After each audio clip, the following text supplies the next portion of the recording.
ह्याचा एक आहे, याचा एक आहे, दोन्हीचं एक एक आहे. आणि आपल्याला दिलेली इक्वेशन कुठल्या तरी एका फॉर्म मध्ये करायची असते. एक तर एक्सच्या फॉर्म मध्ये करा किंवा वायच्या फॉर्म मध्ये करा. काही विद्यार्थ्यांचा काय समज असतो की एक्सच्या फॉर्म मध्ये करायचं का वायच्याच फॉर्म मध्ये करायचं, असं काहीही नाहीये. तुम्ही कुठल्याही फॉर्म मध्ये करा, तुमची जी इक्वेशन येईल ऑन द ग्राफ ही लिनियरच असणार आहे. ठीक आहे, त्याच्यामुळं आपण पुन्हा एकाच्या फॉर्म मध्ये बनवू शकतो. सपोज आपण इथं एक्स नेला, पक्षांतर केलं, नेला म्हणजे पक्षांतर केलं, तर तुमचं वाय किती होतो 6 - x. का ते याच्या पुढे कोणतं चिन्ह आहे प्लस, त्याचं पक्षांतर झालं ते काय झालं मायनस. आता तुमची जी समोरची इक्वेशन आहे ती कोणत्या फॉर्म मध्ये झाली वायच्या फॉर्म मध्ये. कोणत्या फॉर्म मध्ये. आता तुम्हाला x ची जी व्हॅल्यू आहे ती तुमच्या मनाने घ्यायची. समजते मी काय म्हणतोय, x ची व्हॅल्यू तुमच्या मनाने घ्यायची. तुम्हाला जो अंक आवडतो तो. एखादं काय म्हणत सर मला आहे ना 555 अंक लय आवडतो, मी तेव टाकेल. तू नालायकच, तेव टाकायचा नाही, कारण 555 हा अंक तुम्हाला ग्राफ पेपर प्लॉट करता येईल का नाही. मग किती अंक टाकला पाहिजे कमीत कमी, काय वाटतं तुम्हाला. 1 2 3 0 वजा 1 वजा 2 बरोबर. असे छोटे छोटे अंक घ्यायचे. मग समजा आपण घेऊया एक अंक 1 टाकू.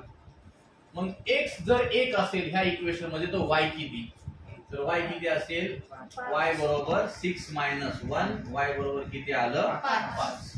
तसंच तुम्ही आणखीन एक किंमत टाका, x बरोबर 2 टाकलं तर y बरोबर किती होईल 6 - 2, y ची किंमत झाली 4. आणखीन एक अंक घ्या, x बरोबर 3 टाका, y बरोबर 6 - 3 किती आला y तुमचा 3 आला. कुठलीही रेषा जर तुम्हाला ओढायची आहे, बनवायची आहे, तयार करायची आहे, त्याच्यासाठी आपल्याला कमीत कमी 2 पॉइंट लागतात. किती पॉइंट 2 सरळ रेषा दाखवण्यासाठी. आणि एक मॅक्सिमम तिसरा पॉइंट आपण घेऊ शकतो. मग किती पॉइंट घ्यायचे आपल्याला 3. तुमच्याकडे 3 कोऑर्डिनेट पॉइंट झाले. किती कोऑर्डिनेट पॉइंट झाले 3. हा तुमचा कोऑर्डिनेट टेबल.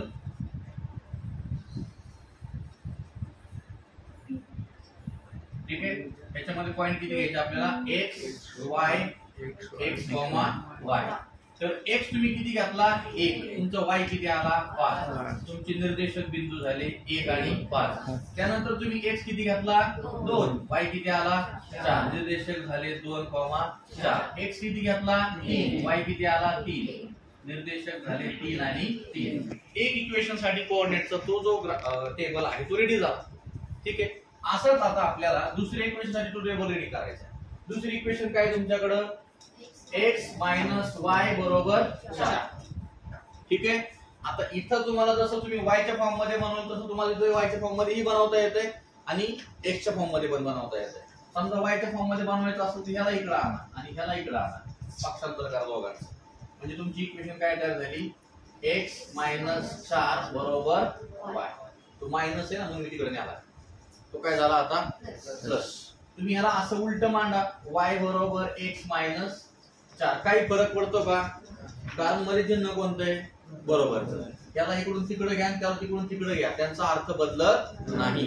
ठीक आहे, आता तुम्ही पुन्हा मागासारखं तुमची जी व्हॅल्यू आहे x ची ती घ्या. x बरोबर किती घेता 1 घेतला तर तुमचा y किती येतोय बघा 1 वजा 4 किती आला y 3 आला. पण हा प्लस का मायनस, मायनस.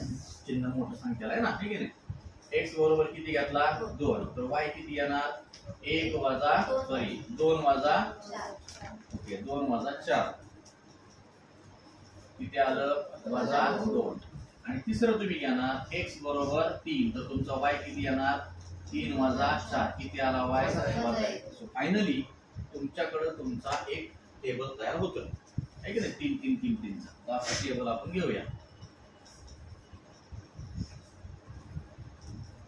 सांगा आता याच्यामध्ये x y x, y बरोबर. मग x किती तुमचा 1, y किती आहे वजा 3, कोऑर्डिनेट काय झाले 1 वजा 3. त्याच्यानंतर x किती आहे 2, y किती आहे वजा 2, कोऑर्डिनेट झाले 2 वजा 2. x किती आहे 3, y वजा 1, कोऑर्डिनेट झाले 3 वजा 1. फायनली ग्राफला प्लॉट करण्यासाठी दोन्ही इक्वेशनचे टेबल आले पुढे. ठीक आहे, आता या टेबलवर आपल्याला काय प्लॉट करायचा ग्राफ प्लॉट. ठीक आहे, हे टेबल कसं बनवायचं समजलं ना. ठीक आहे, हा टेबल लिहून घ्या, नंतर ग्राफ कसा प्लॉट करायचा.